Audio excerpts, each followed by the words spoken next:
Hi, welcome to episode 64. Fuck. Welcome to episode 64. I have done it again. I have done it again. But I'm watching the chat more now, so I'm able to see that. I bet you can hear me now. All of you telling me no audio, I bet you can hear me now. Sorry about that. Thank you so much. I'm waiting for one of you to say you do have audio, but I bet you're going to tell me now that you do. So thank you. Thank you. Good morning. You still can't hear me, huh? Okay. Okay, now I do have audio. Okay, I know there's a little bit of delay. There we go. Good morning. Welcome, everyone. Sorry about that. What a pro I am, right? I tell you. Welcome to today's episode, number 64. This episode is the resurrection of resurrection. Yes, I know I am an amateur C. Naley Jr. Just for that, you get a wrench. That's right. There it is. Thanks, Brandon, thanks for being here. Thanks, everybody, for coming, and thanks for telling me there's no audio. That's something that I'm working on. I'm under the impression that I don't project my voice enough, and that is the cause of my audio not being as well. I've been taking some lessons from pros around me, such as Owen, and I'm under the impression that it's not a technological limitation. It is a how to propel prana through my vocal cords in such a way where it commands the microphone in a good way. So that's what I'm trying right now. Someone just said no sound. Hugh, I'm going to rip your wrench out of your belt if you're fucking with me right now. Hugh is saying no sound. Someone go to Hugh. Someone else tell me you got sound. Okay, there now Hugh's with us. Thank you, Hugh. Thank you for joining us. I'm just kidding. All right, guys. Resurrection of resurrection. I don't have a lot to cover today. In fact, I'm going to experiment with reading the chat more, even though sometimes some of you guys really piss me off. I'm only meaning that by some of you guys, but yeah. So if you have things to say to me, if you want to throw interjections at me, good or bad, I might be able to address them today, possibly. So yesterday we talked about demons. We talked about demons and we talked about Jinn. And in that we learned that the sun cult was a big concern of Muhammad. In fact, he suggested that people should stay inside and lock their door during the rise of the Jinn, these Jinn that would raise their horns and intercept prana from worshipers and collect it for themselves. And there's been a long-standing war between the sun cult and the human cult. And I believe that the cause of this war is an essential problem that happens when you have a lack of something. It's the exact same argument that I say why anarchy is not going to work as well as if we were to simply find a stick and say this stick is government and this is the entirety of government. It's when you have a lack of something that you automatically create a vortex for people to enter. I'd like to remind you all about Prohibition in the 20s, that before that there was a huge temperance movement. In fact, alcohol itself was not really something that was well known. In fact, the cocktail itself was born out of the Prohibition era, which just proves my point that when you have a vortex of something, people are going to fill it.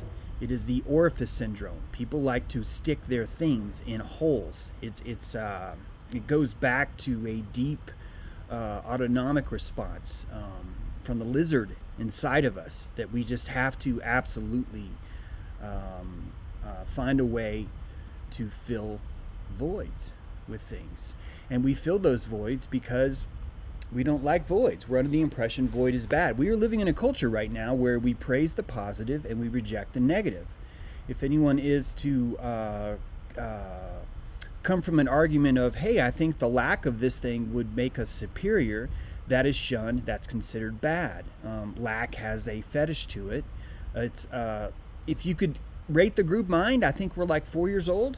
I think we're probably 4-year-olds when it comes to the zeitgeist itself and how it does with having something taken away from us, things like that, right? And so the reason why I'm bringing all this up is because I just want to politely suggest to you guys that since the time of Petra, the original church, my friends, was built in Petra. Beautiful, beautiful place. And Petra was the first religion. In fact, Peter, on this rock I shall build a church. Some people would argue that on this rock, Petra, is actually talking about the ancient city of Petra itself. It's a fascinating city. I've never been there in person. However, I have pretty much combed every single map I can find of that place because I think that it holds a lot more than we want to admit. And one of the things that it does hold is an astrotheology, a birth in astrotheology. Before we hung a person on a cross, and that's not meant to sound sacrilegious, I'm just saying, before we decorated a cross with a dead person on it, the cross itself had a very strong intrinsic meaning. That cross predated anyone's desire to crucify someone on it. You could see this in the cross of Odin. You can see this in the starting of a fire when you rub two sticks together. There is always been a desire to be in the light, a desire to be in the day, and a fear and a concern for darkness, a fear and concern for the lack of light. So you could say that there's been a primordial push from the very beginning, an archetypal push, that we as humans would naturally gravitate toward things that had light in them, just like a moth, right? While if you have a projection fetish where you hate yourself, you would also then project things that you did not like. You would curse the darkness. I believe this is really what's happening all around us. It's been happening for centuries, by the way, millennial, I would say. And a long time ago, back in the day of Orpheus, I'm talking about the cosmic egg religion of ancient Greece, you had a much different approach to darkness, to the primordial ebb. More importantly, you had a much healthier approach to mystery, to a mystery itself. And this kind of goes back to what I was talking about earlier when I said that man wants to fill a void with something. My thesis today is to tell you, argument for it being the real Mecca of Islam. Mecca was moved, Kieran, we should definitely talk about that. Mecca was actually moved once, guys, but we'll get to that. There is a desire to fill the orifice of things. When you live in a state of fear, when you're vasoconstricting, when you live in a state of fear of the Roman state or the Pharaoh or the Ashkenazi or the warlord, you are naturally living in a rabbit kind of world of just, okay, is everything okay? That is going to lead to a certain cosmology of answers. If someone's able to give you an answer, psychologically, it's going to feel like there is light inside your mind palace. All of us build a mind palace from the moment we were born. We fill that mind palace with different rooms and architecture that help us store data. That's actually, literally, this entire world that you see around you is a tangible, shareable mind palace. The zeitgeist itself has a mind palace just like you do. And that zeitgeist mind palace is this.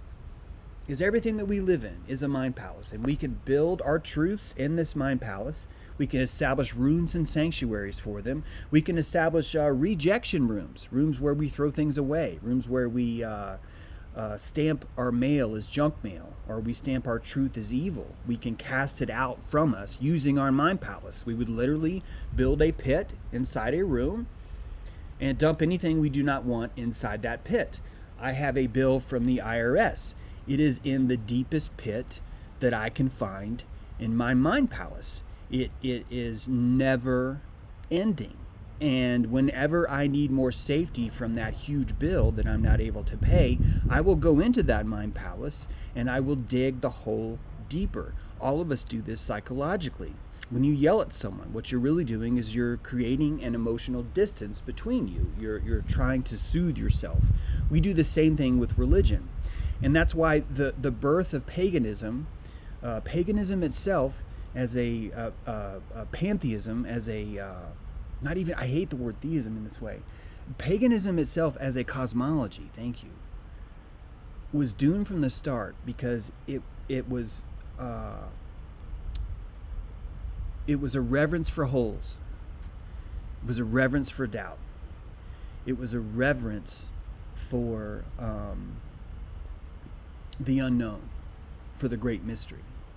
And as life progressed, as cities built, as zeitgeist grew, it became more important to reject, to create it became more important to create crutches, to create systems that had answers to things.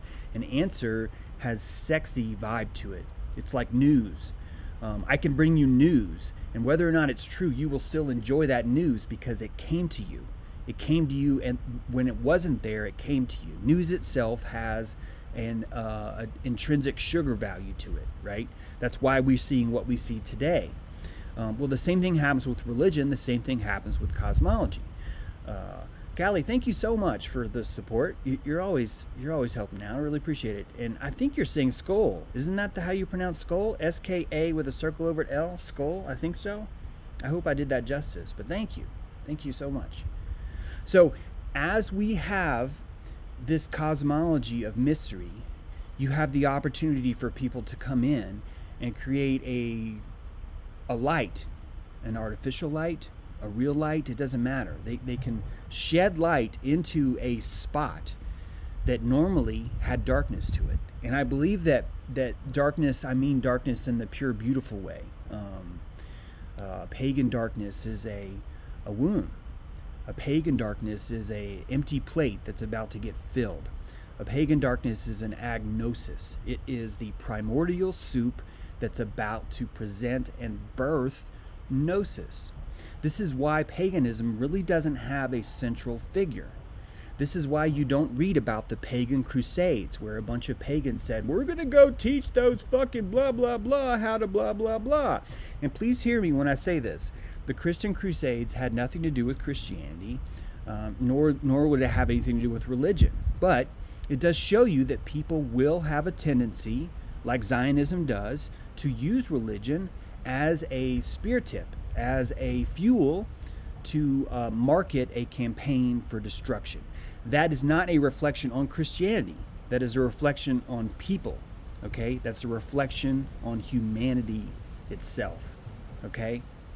So this tendency, as we talk about this tendency, if you feel it's criticizing it, I need you to understand that actually we're going to be criticizing, if we're going to be doing that at all, we're going to be actually criticizing Osiris, Mithras, and then the rising of Christianity as it was told to you as a persecution religion.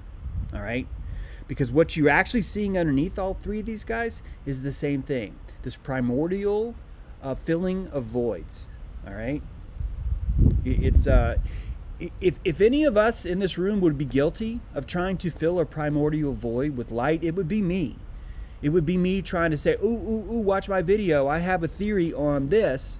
And because paganism didn't have an actual theory on that, I would automatically be finding a place to feed. I would be setting up my soup kitchen and ladling out as much of this soup, hopefully gravy, as I can to others because I had an idea. It would actually be, like I said, religion creates its own market. Belief creates its own market. And that the belief that it creates, the market it creates, is based on humanity around it. This is why being a preacher would be such a shitty job, because preachers don't actually proselytize. They don't actually convey their thoughts. Preachers aren't allowed to explore religion like you guys allow me to explore religion in your presence. Preachers are more like bringing up the rear, saying, yes, we're all going to the mall. Even Edna, even Mark, even John, and it's a shepherding from behind. It's very much what Trump does. Trump didn't want to build a wall many moons ago and said, I've got to find a way that I can build the biggest wall in the world. How can I do that? Oh, wait, I could run for president. And then it doesn't work that way.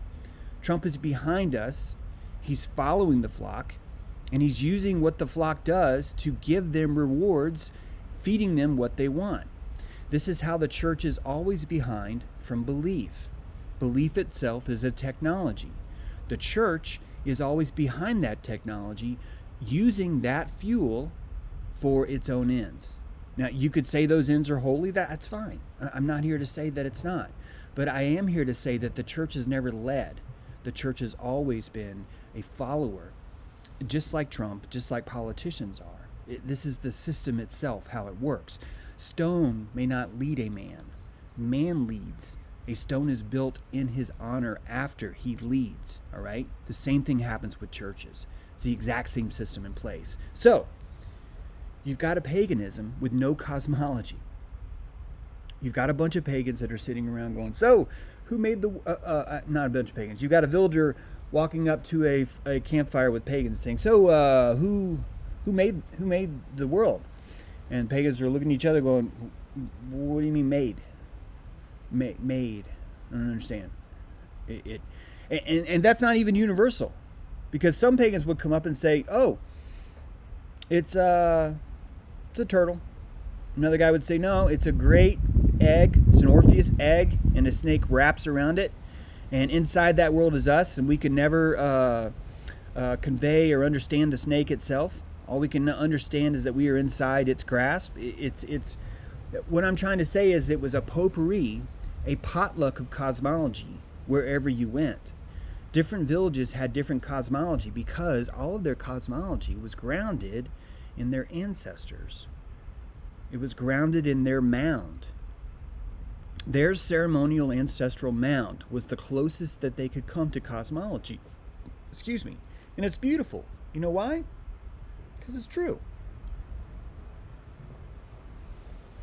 Same guy comes up to a campfire. So, who made this place?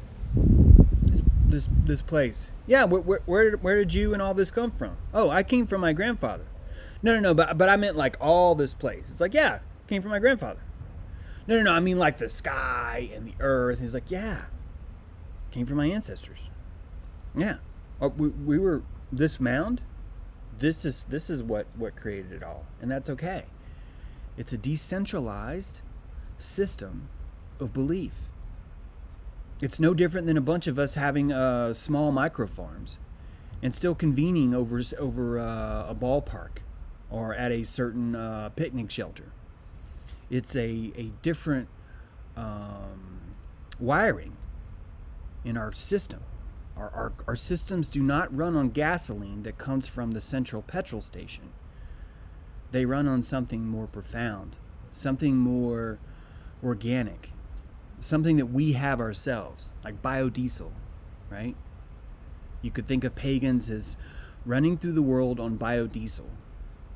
And they don't have to go to a central place. In fact, to go to that central place is actually to dishonor your ancestor. It's the opposite of that.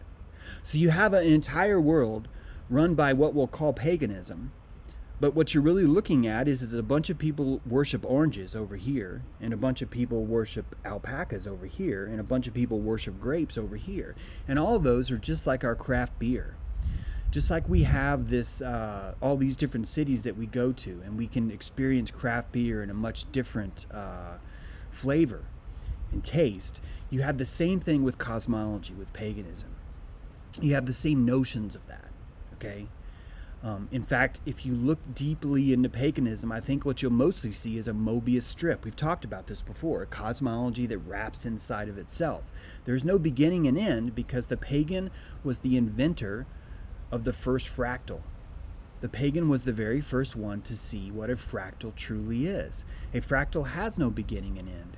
A fractal is something that you can zoom in on and change your coordinates, change your x, right? You plug in a different x and you see a completely different fractal. But you can come back and give it that same x 1,000,000 years from now, and you will still see the same thing that pagan saw. You will still see the same cosmology. There is no beginning or ending to the fractal itself. To think that there is one, or to look for one, is actually to completely miss the entire purpose of the fractal itself. So you start to see that in the Orphic cosmic egg, the entire creation was the yolk.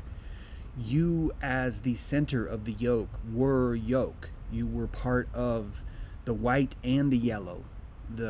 All the substance inside and the shell was one thing. That thing was broken when humanity was broken. Humanity is broken by its own machine. It happens every day. It happens. This is a natural part of government, and I'm here to claim to you, my friends, that pagans did not persecute Christians. Government persecuted Christians. And to say that only Christians were fed to the lions is to really, really, really miss a lot of people being fed to the lions. Rome, like Constantine, was a slut for religion. And they were looking for any religion they could that would bring in the most amount of people. Constantine himself, when he claimed to see a cross in the sky, was fighting pagans. He was fighting berserkers with deep, deep-seated belief, and he needed something to invigorate his troops. And if you don't believe me, I want you to look at the Arch of Constantine. Probably the largest trophy to himself ever erected is the Arch of Constantine in Rome. And if you look at that arch, there's not one Christian sign on there. This shows his victory. This shows his entire life's accomplishments. And it's full of pagan imagery. It's full of nods to Mithras, not Christ. There's no crosses on there. All right? What Constantine did is what Trump does. I'm going to build a wall. That's Constantine's job.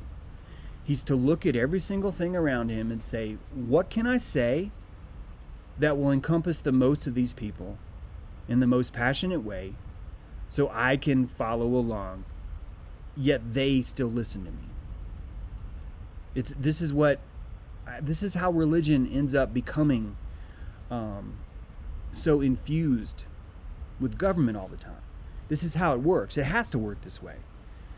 In fact, I would say to you that taxation was birthed out of the offerings required in Rome.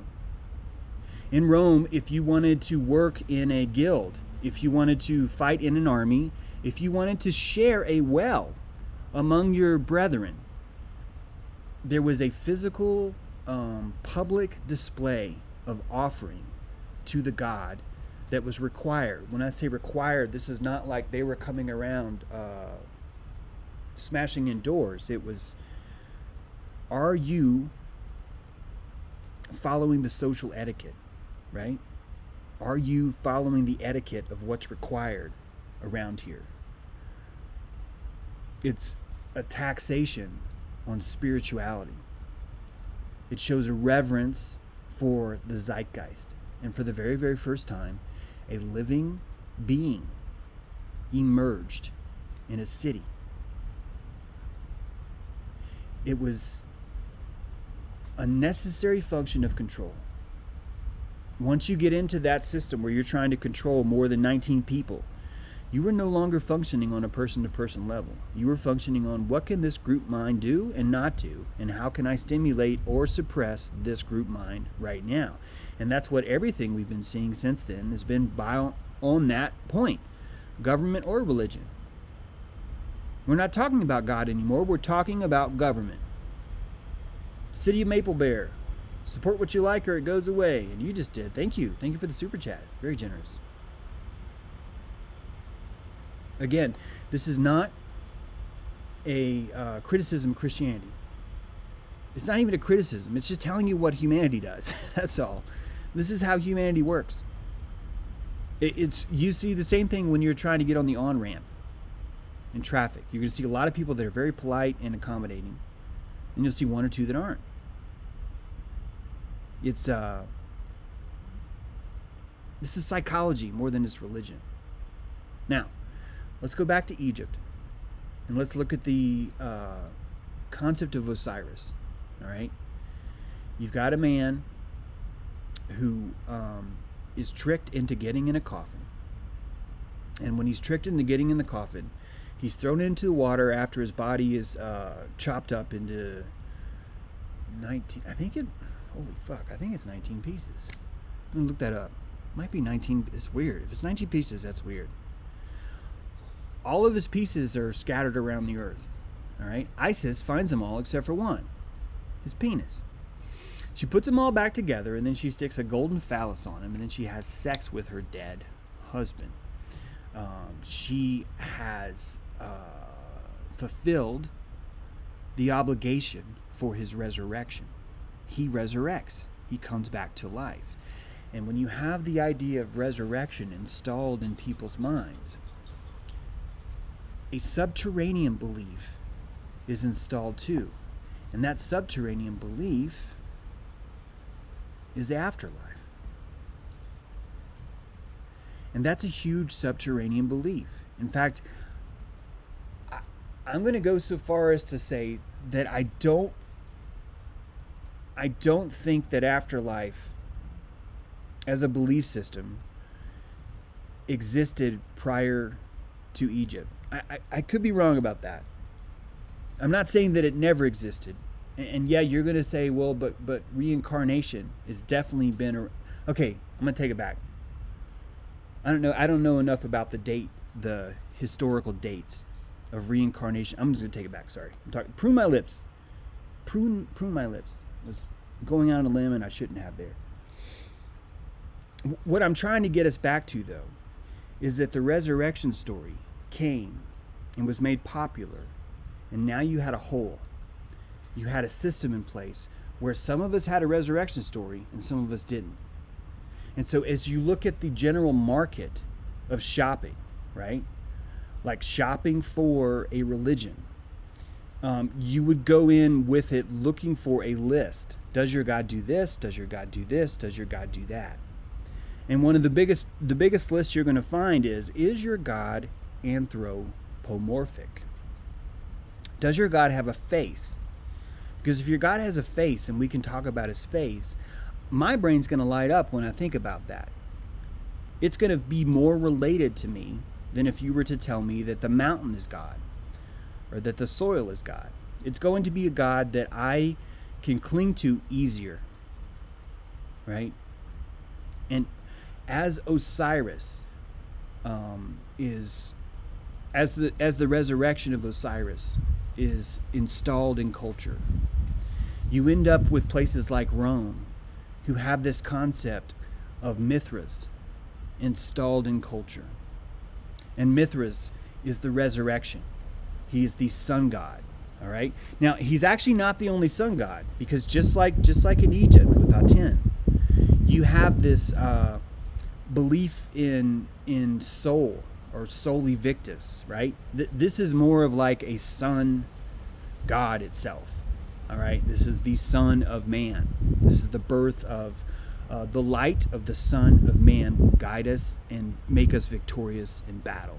All right. It's the birth of anthropomorphizing God, of starting to, it's not even starting, I'm talking about the savior mechanism that's been installed. It's installing it inside of humanity itself so that humanity has this actual tool that it can use. That created something else on top of the cross. Because before that, in astrotheology, thank you, Amy, for the super chat. Before that, in astrotheology, the cross simply meant the convergence of horizontal and vertical, the convergence of life and death, the convergence of darkness and light, the solstice. And you had this date. You had this winter date for the solstice, which was seen as a return. Oh, thank God, the sun's gonna stay up longer. How do you know? Because it's the solstice. Look, we can measure it. That was an intrinsic, powerful message that nature had left, saying, it's okay. I know you thought I was going away, but I'm coming back. It's that kind of thing. That's why there's so much celebration in it. So you have the four corners of the earth, the four corners of the clock. You have those transmitted. You have a hunger inside people for the cycles of astrotheology, for the 12 months, right? For the four corners, for the solstice itself, for the worship and celebration of the sun itself. We are thankful to the sun. The sun feeds us. But you have a hole. It's lacking this anthropomorphication. And when you're going to do away with paganism, why would you do away with paganism? Because you don't want everyone running around with their own cosmologies in the city. That's crazy. That's nuts. Constantine didn't really give a shit what you believed. He just needed everyone to believe the same thing. That's ultimately that's all that mattered. And if you look at the triumvirate, the first triumvirate, the second triumvirate, if you look at the Venetians, if you look at everything that happened between France and England, Germany, all the royalty, and they're fighting with the church. Look at what they did to Anabaptists, like such a simple thing. Of, well, I think I could be baptized twice. And it's just like, oh, you did not just say that. Steve, cram a pike up this guy's asshole. He thinks he can be baptized twice. What you're seeing is not religion. You're seeing government saying, I don't give a shit I don't care how many times you guys want to say you could baptize yourself. I just need everyone to agree. Because if everyone agrees, we can pronounce a prince or a king or a queen your leader, because she will adopt that same belief. This is why Catholicism and Christianity had such a big schism. Catholicism itself was saying, man, we can ride this pagan thing for years. We can seriously profit off this stuff. Yeah, man, we'll take the Osiris resurrection. We'll take the pieces of his body. We'll have him eat those. Yeah, that sounds good.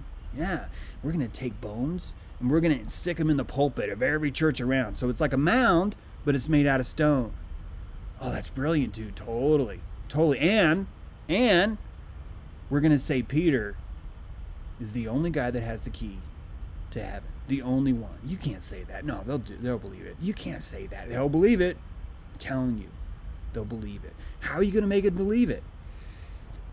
We need to say that we're persecuted more than any other criminal. We need to crucify the fuck out of 12 of us. Name us for the months, and we need to say that those people were tortured beyond anyone else that could ever possibly happen. So now you have a Jesus mutilation torture event surrounded by 12 apostles that once they left the city of Rome, or once they dispersed out, right? Some went east, some went to Africa, some went north, that all of them met with this horrible, terrible fate, right? What happened to St. Simon? Well, see, put his hand on a table, they poured boiling water over it, and they peeled his skin off like a glove, and then they crucified him. What happened to Peter? They stoned him, butt raped him, anally raped him, made him watch really bad movies, and then they crucified him, but upside down. Oh, shit, what happened to Timothy? Well, he was forced to, he went to the land of Buddhism, and the Buddhists strung him up on a tree and killed him and ripped his skin off and then crucified him. And each time these disciples are being crucified in lands that they don't even see Christianity as a threat. But they're going to these faraway places and they're having these horrible, terrible things happen to them. Things that would never happen to you. Things that secrete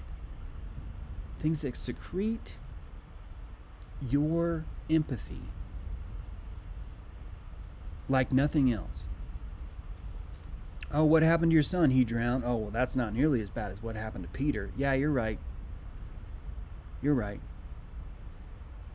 And you replace 12 months of paganism with 12 people that have been brutally tortured. And you create a religion around that torture. You cover the cross of paganism. You heard me. The cross of paganism. You decorate it with a dead body. And I want to ask you, it's no different than salting a steak. It's no different than the difference between vanilla ice cream and vanilla ice cream with chocolate syrup on top and a cherry. You have a humanity, a zeitgeist that's hungry for voids, and you have these stories that are luscious, that are, when I mean luscious, they're rolling around your tongue more. They're activating more of your MRI, your functional MRI, than the last story you're told. You're no longer seeing a disc, an A10. You're not seeing a horizon with a disc. You're seeing the halo behind Mithras. You're seeing his resurrection. Mithras was a cult for men, by the way, just men. It was a Roman cult for men, and they usually killed a bull. It's just like Trump killed an economy. But he had this disc always around his head, like Statue of Liberty. He was seen as the coming sun, the resurrection, right? The Sola Victus embodied in a human. Thanks, Quetzalcoatl, for the super chat. They saw that embodied. You saw the religion embodied in a human now, and it's no different than saying, "Hey, here's a cherry," and then the next day being saying, "Hey, here's a Snickers bar." You're going to develop an addiction for the thing. You're going to develop an appetite, I should say, for the one that has the most flavor. And I think that if you look at the similarities, because Mithras' birthday was May 25th, Jesus' birthday is May 25th, the winter solstice. All three of these events are taking place in the exact same way. In fact, what does the solstice do, right? When the sun comes down to drop and you think it's not coming back, it stays for 3 days. It lies in rest. And then it comes up again. So you have an archetype. You're resonating on an archetype, and you've placed a human on top of it. The Vitruvian Man, right? That famous drawing by Da Vinci. The Vitruvian Man is so much more entertaining, is so much more stimulating than 2 sticks. You have something that the people can appeal to, and more importantly, the most important part, you have centralized everyone into one belief. You've blown out the doors of paganism by saying, no, there is a creation story, and here it is. Not only that, but you establish 2 commandments.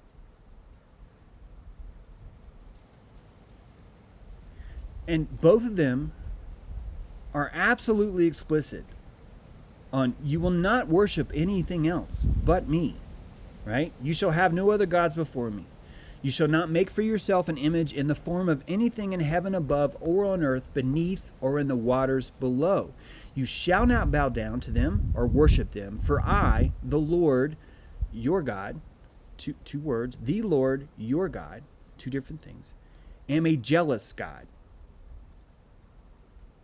punishing the children for the sin of the parents to the 3rd and 4th generation of those who hate me. You have a focus, you have a focus on centralization. You have 2 commandments that's focused on, look, not only am I the boss, but you can't be looking at anyone else for any kind of truth or substance in this realm. This is it, man. I'm the only way this is going to happen. And it's strange to me that people don't understand that this is the birth of globalism.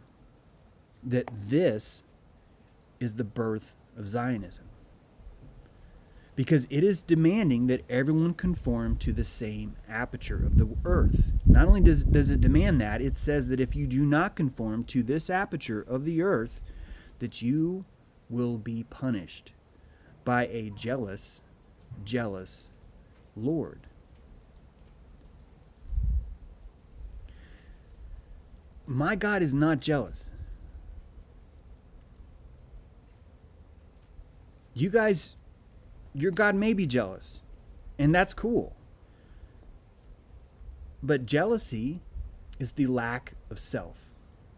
When you are jealous of someone, you actually have a psychic hole in your energy body, and energy is pouring out of that. And you're under the impression that that hole that you opened up in your own psychic field is being held by someone else. You're under the impression that they hold the cap to your psychic hole. And I am not going to adopt a God that has a walking, sucking chest wound. That's not the God. Now, Lord, that's a different thing. We can have a different relationship with this guy. I could see how the trainer could be a jealous trainer, right? I am your spin coach. You will have no other spin coaches beyond me. If I catch you going to another spin class on the same day as mine, I know that you are not bringing your full weight of spin class into this spin class, and I will punish you. I will punish the fuck out of you because I am the spin teacher. I am the only spin teacher you will come to. That makes sense to me. If you don't know what spinning is, that's when you get on a bike in a gym. That makes sense to me. Having a personal trainer with those kind of rules makes a lot of sense. It's if I'm going to commit to focusing on you and giving you all these gifts of balls so you'll grow up, I need you to pay attention. I need you to have no other trainer before me. It's a completely different approach. And that truly is the birth of theism, guys. It's not just theism. This is how government works. All right? Government, what if I told you government was a cancer of religion? Would that help? Would we start to understand how taxes and offerings are the same thing? How social structure, how the belief in one central media authority is no different than the belief in one central Lord? More importantly, why can we look at all the lies that are rampant all around us today and assume that they were not around in Rome, or to assume that they were somehow better in Egypt? Why can we not use an honest, compassionate look at what we have today and use it to see back in the past and notice how these patterns came to be? Notice the similarities from Petra to Osiris to Mithras to Jesus to John fucking Lennon to Julian Assange. I know that sounds nuts. To Albert Einstein. I know that sounds nuts right now. To Elvis Presley. I know that sounds nuts right now. But guys, I'm here to tell you, if you come back in 100, 150, 200 years, these figures, I don't know which one will win because I don't know the zeitgeist that well. These figures will rise to the top like cream. And the ones that fit what the zeitgeist appetite is the most, whether that be we want someone that's been tortured more than anyone else, that's who we want to worship. Or we want someone who plays music and shakes their hips like no one else. Or someone that understands bullshit propaganda that we're calling science like no one else. We dictate who our Messiah is by climbing into the pit and begging for the Messiah to come. That's how we choose our Messiah. It's based off the architecture of the pit that we dig. Pits are like fashion.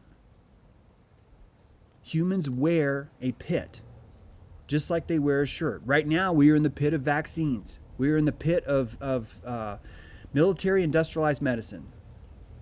We have a surgeon general, and no one's like, hey, what the fuck? Why do we have a surgeon general? When did army become medicine? And it's the same time when religion became government. These are all technologies of belief all around us. And the reason why I like paganism is because I think in its truest form, you would sit down at a pagan fire and they would say, hey, Chrissy, what do you believe? And she would tell this amazing story of a snake with a unicorn horn on it. It's my point is that we were revered by our ability to apply creativity through the use of story, through the use of lore, right? What is Odin but a fucking legend? Like, when I say legend, I mean like an epic legend, right? What are these stories but legends that move us? Now, they can be moving you to be better, to aspire, or they can move you to get on your knees and fear a jealous, selfish God, or Lord, I should say. To fear a selfish, jealous Lord. It's your call. It's totally your call. It's if you're going to call everything that's been on this earth, all the spirits that we've ever worshipped before, all the spirits that we've ever considered or thought about before, if you're going to call them demons or you're going to call them evil, except for this one, you're going to say all these etherics are bad, any etherics you encounter is evil, any spirit of your ancestors evil, any memory or any kind of epigenetic wisdom that might be passed down to you about plants, your stories around the fire, all those are, if you're going to call those evil, except for one, I think that's weird. And when I say one, I want to remind you that that one has a name. It's called the Holy Spirit. Why is everything else a demon except for the Holy Spirit? How is the Holy Spirit not another etheric? How is the Holy Spirit not another spirit, just as your grandfather, or the spirit of your garden, or the spirit of a grove? Why is it that we can have no spirits that are etheric except for one? Well, how does that work outside the framework of watching people like Constantine and Trump, who are willing to say whatever it takes as long as you put a hat on their head and say, that's my leader. That's the guy that knows what's going on. I'm not asking you to change your religion. I'm asking you to change your aperture about how you got your religion. Because what I hope will happen is that each of us will reinvigorate our creativity in the cosmology. Each of us will find this beautiful, beautiful way of seeing the world that no one else has seen it in that way. And by bringing that to the fire, it's not, oh, well, we're going to have to burn you now because you told a story about a turtle. That instead we can listen to that and go, I've never thought about it that way. That's fascinating. Instead, we have a system of, how dare you think about it that way? We're going to string you up. And guys, if you look at Judaism, if you look at Islam, if you look at Christianity, all three of those religions were born, get ready, they were born out of persecution.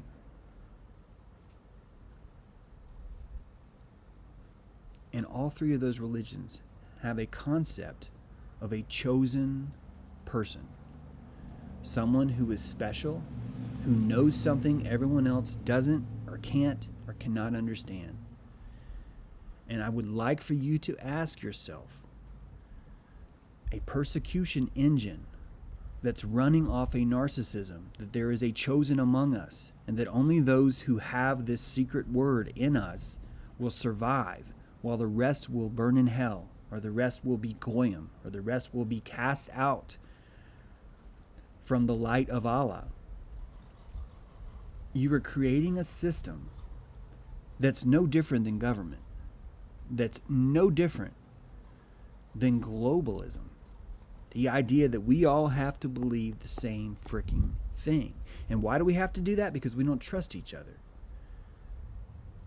And the only reason why I don't trust each other is because we don't trust ourselves. We don't have enough faith in our own ability to monitor our consent.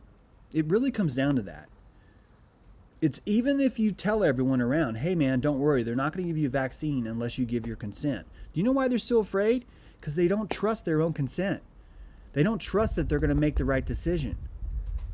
But if you're surrounded by people that are insisting, this is the light, this is the way, this is the cosmology, you better buy into this or not, you don't have to make a decision anymore. Everyone around you has made that decision for you, which means you get to show up to God at the end. And he goes, hey, where's your macaroni drawing of what you think the world's all about? You're going to show him the same drawing everyone else has.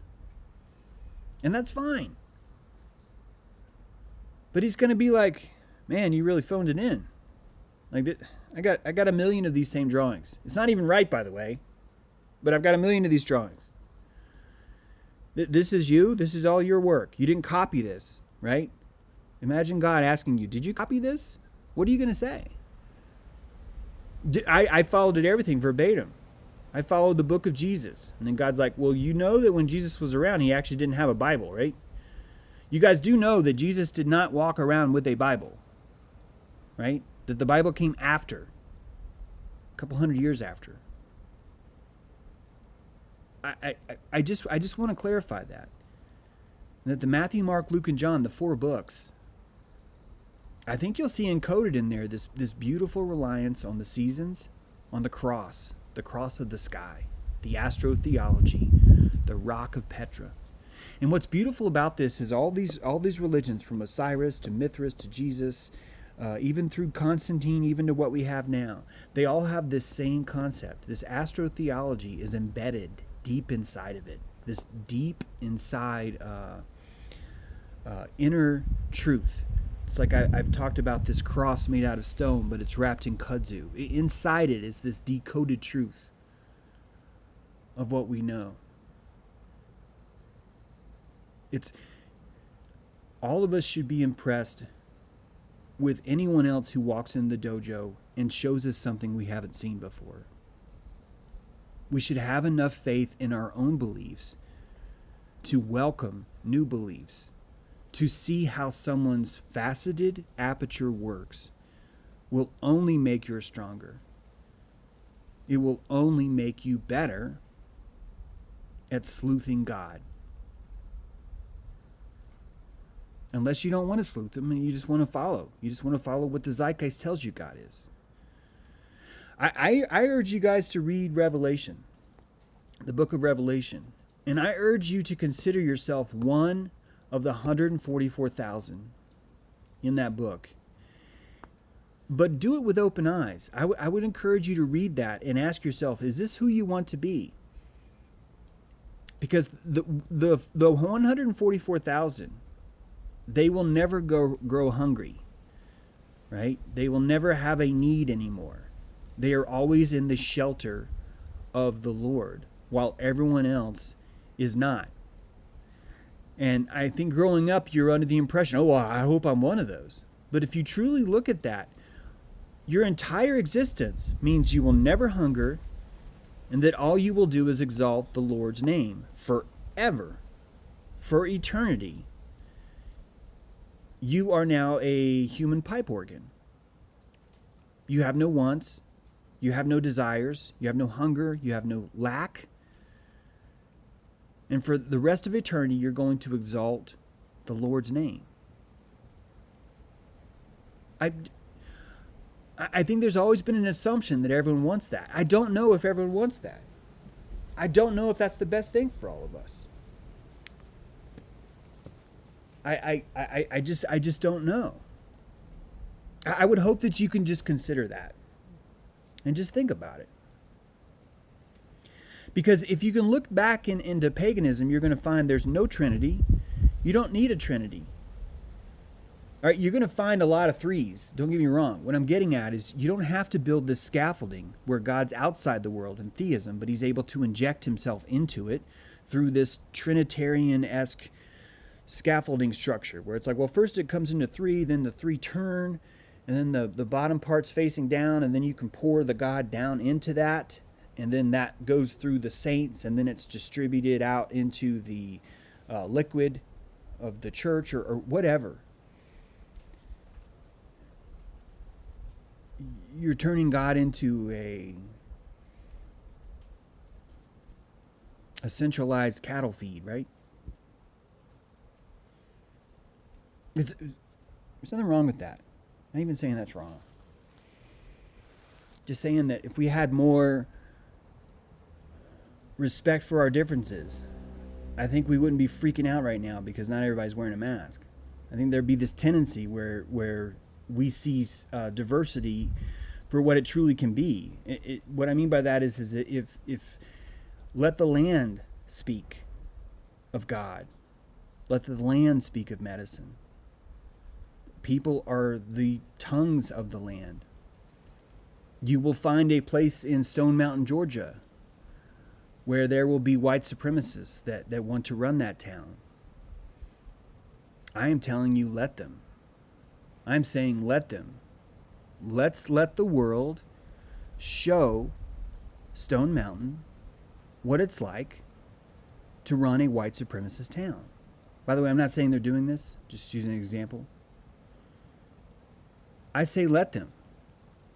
I think that would naturally work its way out the same way slavery was dying long before we had a rumor of a Mason fucking Dixon line. Stupidest idea I've ever heard. Oh, this is a freaking line. It's like, oh shit, I was pro-slavery, but there's this line here. Oh, God, sucks. We stop falling for all this bullshit. We look at the world through the aperture of Wikipedia and see that a lot of things have to be said just to bring people along. A lot of fodder's required just to drag these people through the tunnel. It's all part of it. It's embrace your God. Embrace Jesus. Embrace Christianity. Embrace the Bible. But not even but. Do it with vigor, right? Do it like it's the most important thing you've ever read.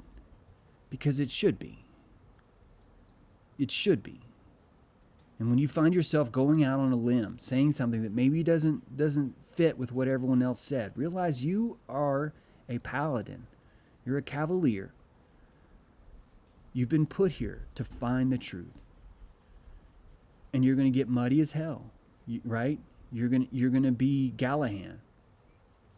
You're going to have a lot of shit smeared all over you as you seek that grail, as you're looking for that truth. He was alone most of the time. Most of that time was spent alone. He wasn't following the roads everyone else was. He wasn't going into the grail shop. Oh, I'm going to look for another grail shop. Oh, ye old grail shop. Do you have Jesus' cup? Oh, yeah, I do. Yeah, I meant to put a sign on it, put it in the window. I just forgot. We know it doesn't happen that way. And it's beautiful. I want us talking more about it. I think we should be doing more math. Just as an example. I'm under the impression that if you had the right posture like Jesus did, if your spinal column was in perfect alignment, that alignment would cause an electrical field where logos would just surge through you, like just really strong. And someone could ask you a question. Hey, Krishna, what's the airspeed velocity of a laden swallow? And Krishna, because his posture's so good, he could use his intuition. And he could take pi, 3.14, right? 159, blah, blah, blah. He could take pi and go somewhere in pi. His intuition would pick a number. Hey, what's the airspeed velocity of a laden swallow? And he would say 1641721564128894642. And then you would go to that place in pi, right? You would count the number of digits until you got to that number. And then that number itself would have African and European laden swallow airspeed stored in pi in that number. And the only reason why he was able to pull it out of the logos, right? The pi itself, the number itself is the logos, is because he had the right spine. He had the right frickin' posture.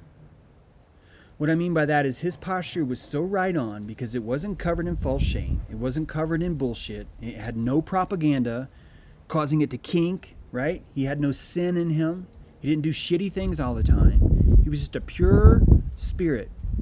And he's able to use his intuition and point it at logos and come up with the airspeed velocity of a laden swallow. All from pi. And all from his gut. And that is a gnosis that's real. That's a gnosis that's been here since before writing, since before the times of Babel. We knew things prior to language. Yet we insist that through language we find God. We even have religions that say that the word itself is God. Not the breath, not the body, but the word. And that's fine if you want to believe that. But before the word, there were still people. Before the word, there was still logos. I can prove it. Before the word, there was light and there was dark. Before the word, it was warm in the day and cold at night. Before the word, jaguars came, panthers came at night, but they didn't come during the day. And the religion of the sun immersed itself out of the archetypal necessity for life. And I would say to you that I'm pretty sure God knew that was going to happen. Then I'm pretty sure it would be very easy to predict that if we put a bunch of freaking sea monkeys in the water, they're going to start gathering around the light. They're going to like the light. But here we are saying, no, that's a sun cult. That's evil. How dare, it's Satan, Lucifer, blah, blah, blah, sun, blah. And you're worshiping the sun right now. You're worshiping the resurrection of the resurrection of the resurrection. You're participating in the rituals where his body is sliced up into pieces on Passover. And the next day there is a feast. And on that feast you eat that. I'm not saying change your ritual. I'm saying apply your aperture to it. Understand. You get to paint your cosmology. You're in charge of your cosmology. I feel like I'm bitching, sorry. To prove what I mean by this Babel virus, I'm going to try an experiment. I'm going to tell you something that I did. All right? I'm about to tell you something that I did. This may not work over the camera. And I would like for anyone in the chat to please participate in that. Would like for you to listen to what I'm saying. In fact, I'm not even going to tell you now, because if anyone's watching this video after, I will announce it tomorrow. If anyone's watching this video tomorrow, I will translate what I'm about to say. Here's what I mean. I'm going to say something without using language words. I might accidentally use a word that comes out, and I will correct myself and try and say that. I'm going to instead communicate in pure, raw, telepathic, empathic emotion. I'm going to tell you something that happened to me this morning, and I'm going to say it with sound, and I'm going to be using phonemes, right? Phonemes, actual blah, blah, blah, but I don't want it to be translated into words. In fact, I'm going to tell you guys all as a clue. The number of sounds or muffles that are coming out of my mouth are not congruent with like the sentence. I haven't practiced the sentence. I don't want this to be practice. I want this to be a raw intuition exercise. I'm going to intuitively talk to you through the grunting of my mouth. And I would like to see how many of you could possibly guess what it was that I was implying. This could brutally fail. I don't know. But the nice thing is that we'll end the show and we won't really have to talk about it. We can just think about it. And then if you come back tomorrow, we'll find out. It'll be fun. And I'm under the impression that we used to talk like this. That we used to talk without words. And I'm under the impression that when we talked without words, we probably understood each other really fucking well.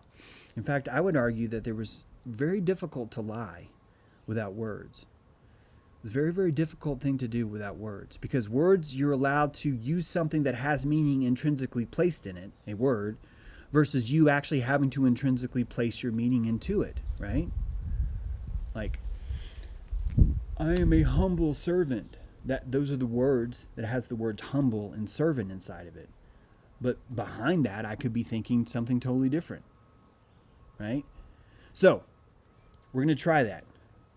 We're going to see. Oh, I hope I didn't lose you guys. It says that I failed to connect it. I'm going to hit refresh and I'm going to see. I'm hoping you guys are still there. Now it's making me log in. Thanks for making me log in the middle of my live stream, YouTube. You guys still there? Let's see. I hope so. I hope we can end it on this so you guys can try this out. All right, you guys still there? Okay, good. I'm 100. My wife complains about it. Yeah. You see Tyler's do it. Vibrations, telepathy. Yes. Okay. I think you guys can still hear me. Yep, Grunter. Finally, I can hear in thought. That's funny. All right. I'm listening. Great. Here he goes. Before I forget, I am going to be live on Owen Benjamin's live stream at 12:30. Pretty excited about it. And I am putting the link in the chat. I urge you all to subscribe and watch our show. And because I'm looking forward to it. Where is this? Here it is.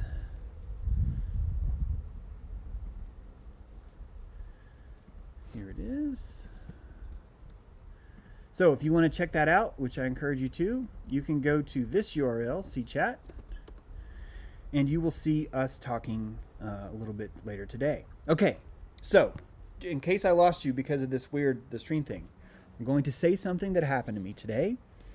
I'm going to convey it without words. I'm going to focus as hard as I can on the emotions and the telepathic thoughts of what happened to me, the empathy of it. I'm going to try and live what was happening to me emotionally as I grunt to you to see if you can pick up on any keywords at all, okay? In fact, to keep me focused, I'm just gonna do a quick little, because I didn't practice this. Oh wait, you guys can probably see me up there. No wait, you can only see that if the camera's on. That's cool. Yep, okay, I got it. So, here we go. Yep, 12:30 EST. That's in 21 minutes, Michael Hall, Empower the Bears. Right after this. All right, I'm going to do this, and then I'm going to hit stop chat because I want the last thing to be ringing to be this incoherent babble from me. All right, it'll be fun. It'll be just like every other show. Okay, you guys have a great day, and thanks for being here. Okay, let me get in the zone. I got to de-babble myself.